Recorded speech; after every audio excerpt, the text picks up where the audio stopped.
Кормилица наша, рыжая бестия, везет меня с досками сегодня в каменный дом. Здравствуйте, дорогие зрители, гости и подписчики канала Лесной Строитель. Меня зовут Алексей. Со мной сегодня Серега, Сережка-поварешка, но он идет где-то там по берегу.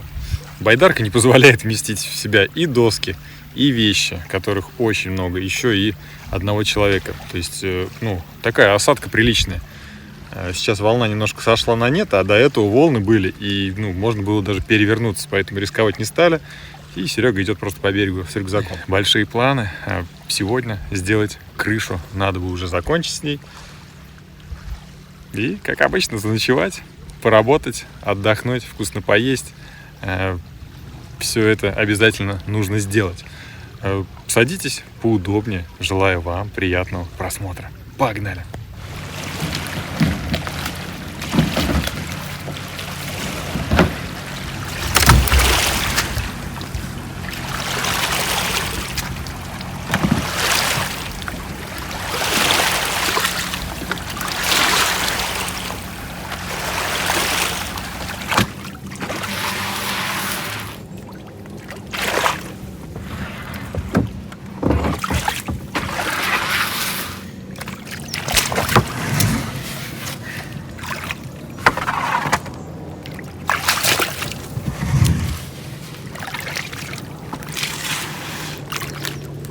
Здрасте. А что это вы тут делаете, а? Всем привет, друзья. Я наконец дошел. С приключениями небольшими.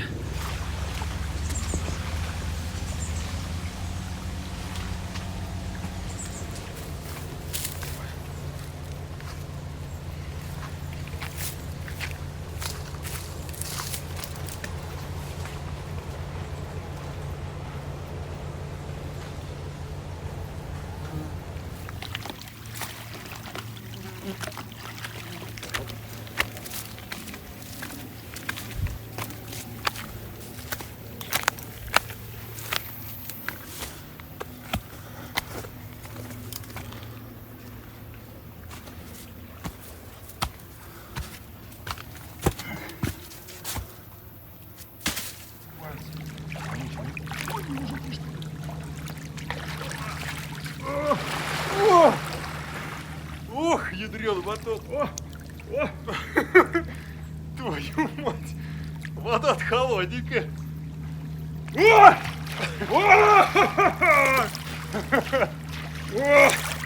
Вот это хорошо.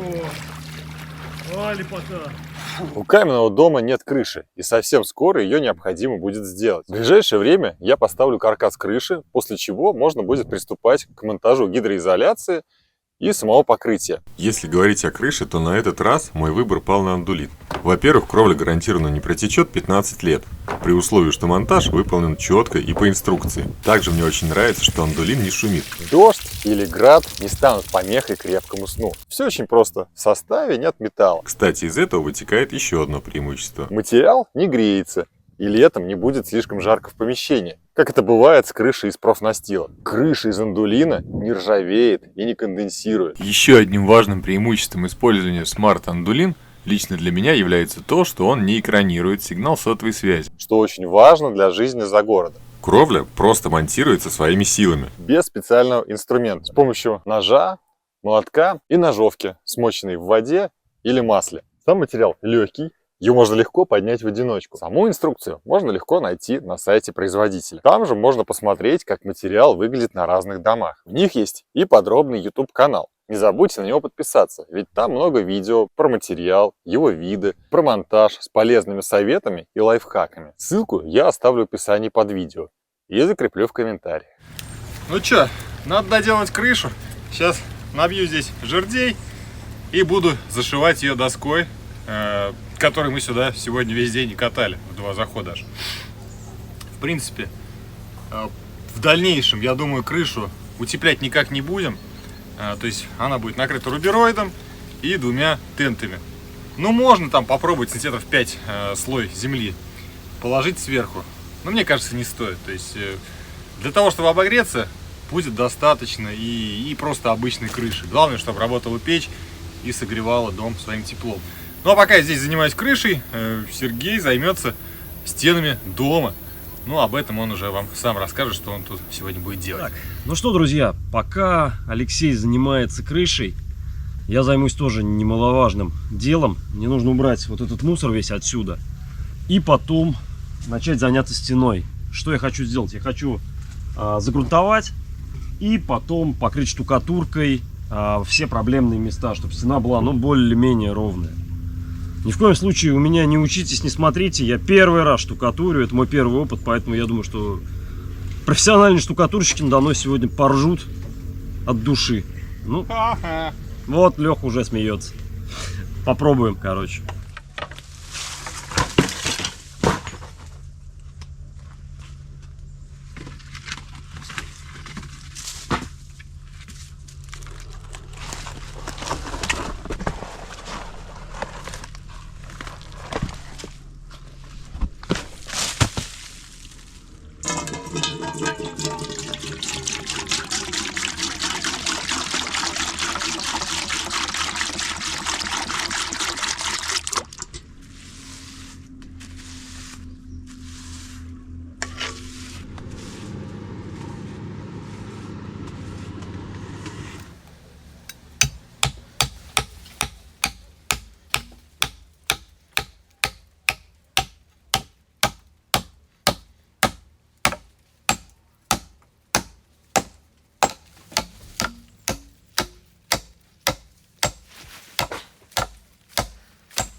Все, 3 3/4 крыши уже зашиты доской. Остается маленькая часть вон там. Сейчас ее добиваю и буду стелить рубероид. Ну, уже после рубероида тенты. То есть рубероид можно было бы, по сути, и не использовать, но я взял самый простой, самый дешевый рубероид, дабы вот эти вот стыки досок, да, чтобы они немножко нивелировались, то есть, ну, чтобы они тент не рвали в дальнейшем. То есть рубероид, по сути, никакой функции не несет, он несет функцию сглаживания вот этих вот стыков. А тенты уже поверх рубероида пойдут. Вот они будут уже служить гидроизоляцией.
Крыша прям видовая здесь.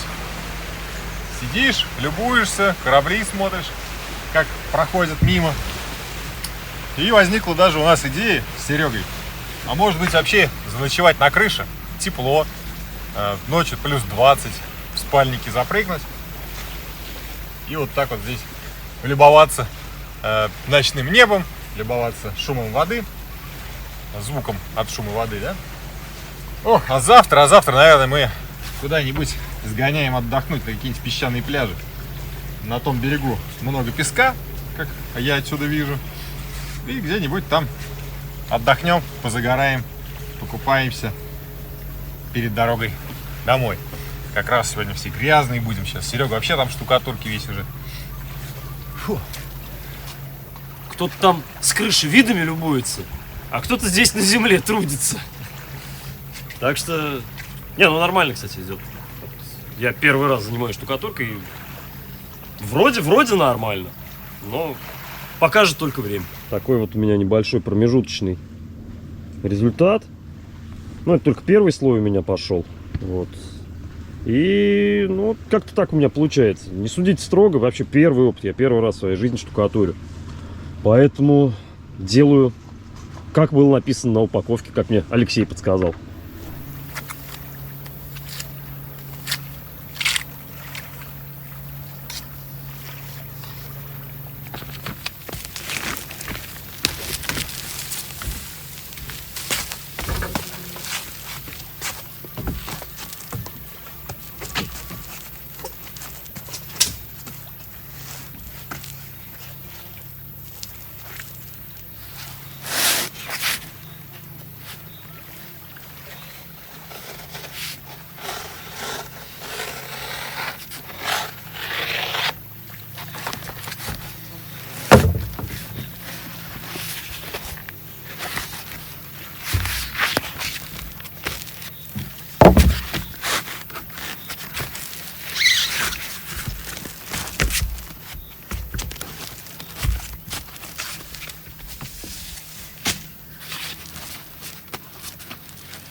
крышу удалось накрыть рубероидом. Как вы видели, я ее накрывал внахлёст.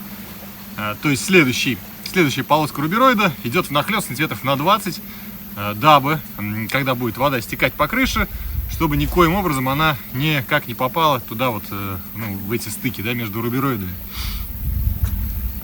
2 слоя тента, и сейчас, чтобы тент не играл от воздуха, от ветра, да, то есть, ну, чтобы он не надувался, просто вот такие плашки остались деревянные. На 1-2 самореза их прикручу. И что-то мне кажется, может быть, вообще травой закидать крышу, потому что слишком зеленый тент такой, ярко-зеленый какой-то, он прям глаза режет, кислотный. Ну и, кстати говоря, 4 доски осталось лишних. А это значит, что та кровать вторая, которую мы в прошлый раз с Женьком сделали, сегодня доделаю до идеального состояния, прям 4 этих доски положу, прикручу, и кровать будет просто ровненькая, как в лучших гостиницах Самары. Ну что, я закончил со штукатуркой. Теперь я занимаюсь тем, что грунтую оставшиеся 2 стены. И как только Алексей заканчивает с крышей, а он уже почти закончил, мы красим, ну, как минимум, фасадную часть. А может быть, если успеем до темноты, а я думаю, мы успеем 4 руки, может быть, мы и весь дом покрасим. Вот так вот. Еще 4 ноги у нас есть. Да, еще есть 4 ноги. 4 руки, 4 ноги. Да, и 40 пальцев. И 4 уха. И 4 уха. 4 глаза. 4 ноздри.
Вот такой вот светло-серой краской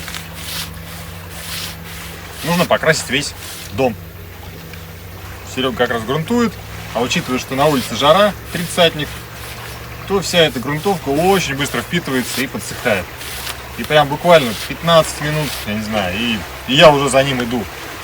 Крашу дом. Ну, а сейчас и он подключится, и дело пойдет еще быстрее. Не знаю, мне цвет нравится. Возможно, надо было чуть светлее, возможно, чуть темнее. Ну, как обычно, всем не угодишь, у каждого свое мнение. Но мне цвет этот нравится. А вообще надо было в розовый покрасить. Розовый самый лучший. Самый стильный цвет. Клава Кока одобряет. Или, знаешь, или леопардовым. Такой, ну вот это вот. Ну как лосину у женщин. Да. Леопардовую расцветку надо было захреначить, и было бы прям самый шик. Ну что, еще одна профессия, которую я осваиваю сегодня, это маляр. Красим уже вторую стену. По-моему, получается очень даже неплохо. Цвет такой приятный. Ну, может быть, будет не очень ровно, но в целом у нас такой задачи, чтобы прям совсем сделать аккуратно, нету. Продолжаем.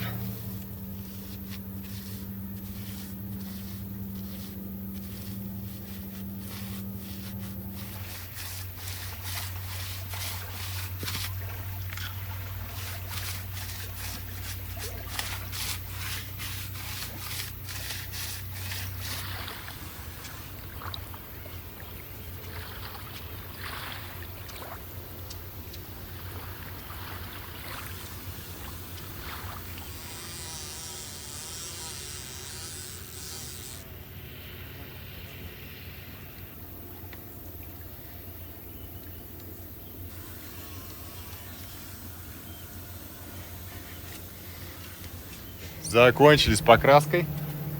Закончили со всеми работами, по крайней мере, на сегодня. Завтра в любом случае нужно будет докрасить еще ту стену, на которой было заштукатурено окно.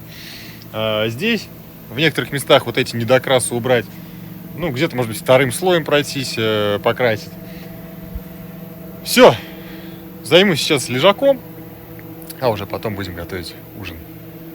Кстати говоря, еще и удалось запенить в некоторых местах швы, щели пеной.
Все.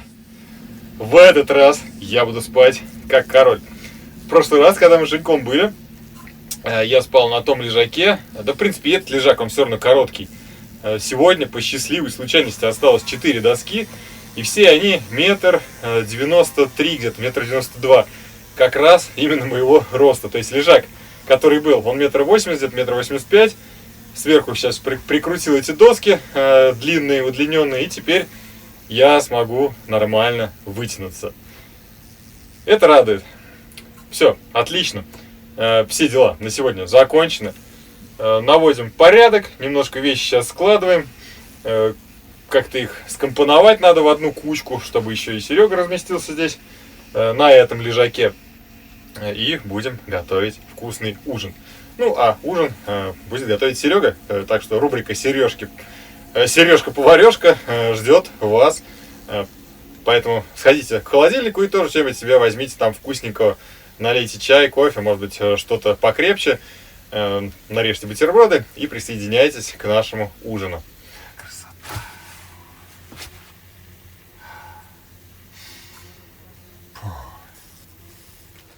Ну что, друзья, настало время поварешек от Сережки. Мы наконец-то до этого дошли. Сегодня я решил не заморачиваться по поводу какого-то блюда. Лето, летний режим, мне лень стоять у плиты лишний раз.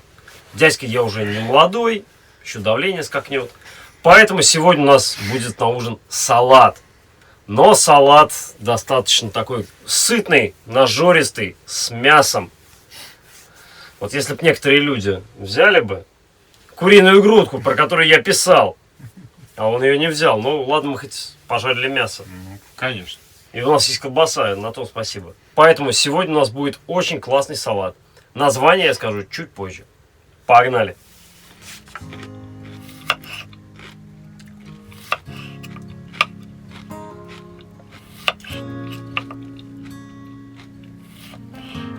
Так, огурцы мы нарезали. Теперь у нас пошел салат. Салат рекомендую просто рвать руками, вот так вот. По-варварски, абсолютно хаотично. Потому что резать салат, это, на мой взгляд, кощунство.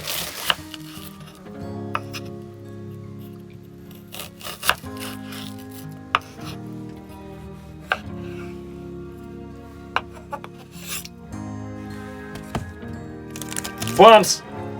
Но благо здесь жижи нету. Обычно надо жижу сливать, конечно. Так, ну и теперь самый главный ингредиент данного блюда. Мясо.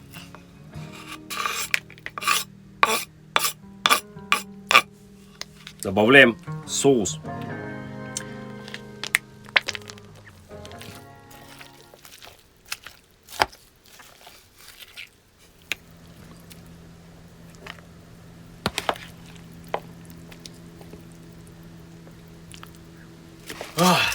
Ну что, друзья, вот такой салат у нас получился.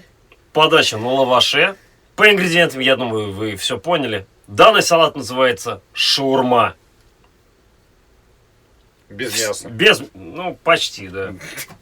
Да, вот кто-то просто вот не купил куриную грудку, хотя я ему писал. Короче, ладно, я готов и так съесть. Да. Всё. Приятного аппетита. Хорошо, что я мясо поел до этого.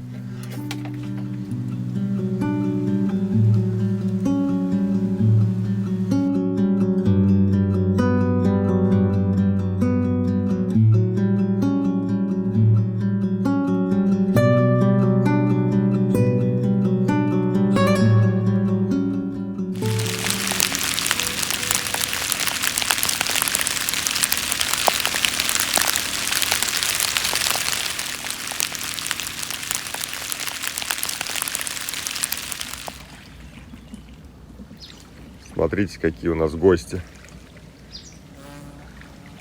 1,5 метра, наверное. Змеюка. Ну что, с добрым утром. У нас гость, змея, длиной 1,5 метра, наверное. Лежит там, прохлаждается. Удачно сегодня утром прошел дождь. Я это успел заснять. Как вы видели, да, то есть по крыше капли падали, шумели. И самое главное, что крыша нигде ничего не протекает. Сейчас по плану попить кофейку, довести до ума крышу, просто траву накидаю сверху, вот эту вот всю зеленку, и Серега покрасит стену. Она уже, штукатурка высохла, максимально хардкорный, брутальный вид у стены получился. После чего отправимся куда-нибудь на один из островов. Здесь их много. Позагораем, искупаемся и помоем рыжую бестию, байдарку, для тех, кто не знает. Она это заслужила. Пьем кофе.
Все, и даже удалось одну стену утеплить. С одной стены закончено, теперь надо будет еще оставшиеся 3 потом утеплить, следующий приезд. И можно будет заниматься установкой печи. Либо это будет кирпичные печи из имеющихся кирпичей, либо это будет металл. Посмотрим. Все будет зависеть опять-таки от доставки материалов. Сложность вся в этом.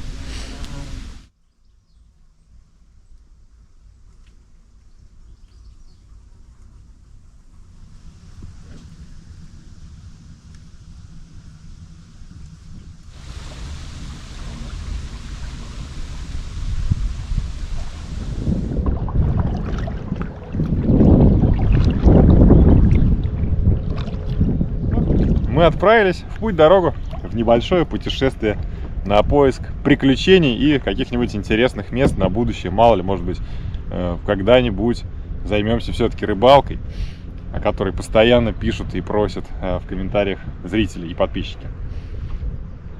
Погнали! Посмотрим, что мы, какое местечко сейчас найдем.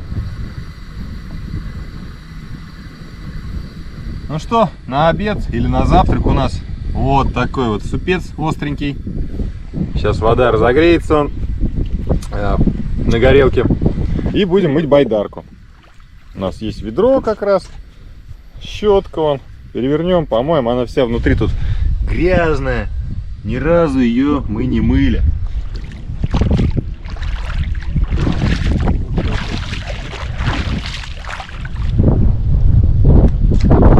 Завидуйте молча.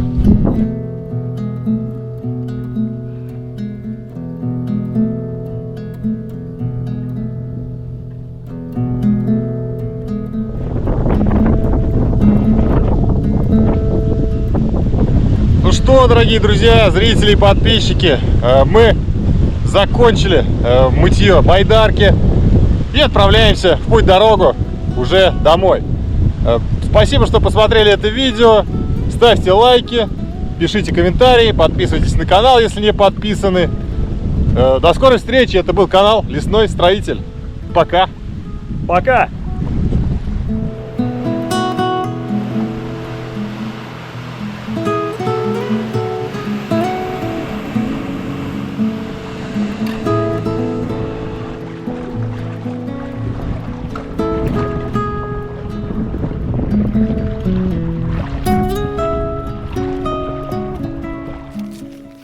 Да, кстати, вот я взял специально вот такой вот тазик, чтобы у нас получился тазик. Свинячий тазик я его называю. Ну, сам ты свинячий тазик. Ну, нормальные люди из тарелки едят. Да, из твоих этих маленьких, да? Ну, а они красивые. Ну, красивые, но маленькие. Я думаю, наверное, примерно по ингредиентам вы уже догадались, что это такое будет за салат, но я позже скажу. Ну, я вот не догадался. Мы добавили, значит, огурцы, салат, красный лук, помидору. Теперь добавляем вот этот замечательный ингредиент, который называется корейка по-морковски. Вот ее добавляем. Бамс! Но благо здесь жижи нету. Обычно надо жижу сливать, конечно. Корейка по-морковски. Ну а что, не так, что ли? Так, ну и теперь самый главный ингредиент данного блюда. Мясо. Копченая грудка. Да, почти. Не надо говорить, что это свинина, отбивная, там, жареная. Нет, это копченая грудка. Да, Куриная. да, которую купил Алексей. В магазине, да. В магазине. Очень заботливо так. Но Серега у нас очень умный и заботливый. Взял с собой колбасу из оленя, да? Или из кого? Из оленя, да. Вот. Оленей много у нас в Самарской области. Да, а курицы нет, вот вообще нету. Добавляем соус.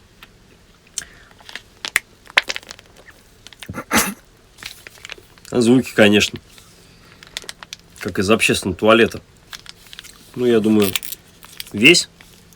Да, секретный ингредиент надо добавлять весь. Да. Поскольку у нас такой таз огромный, который взял Сережка, как обычно. Повторюсь, свинячий тазик. Да. Хрючево готово. Я правильно понимаю? Найс хрючево, да. Прям вот найс. Свиням примерно вот так же в деревне варят. Я думаю, это видео просто взорвет все пердаки твоим хейтерам. Ну, наверное, да. Потому что ты, смотри, ты в желтых шортах, в бирюзовой какой-то майке. Кстати. Вот это вот бери, хватай. Что это такое? Вон. Где? Вон мясо. Ага. Ладно, давай попробуем помолчать хоть раз.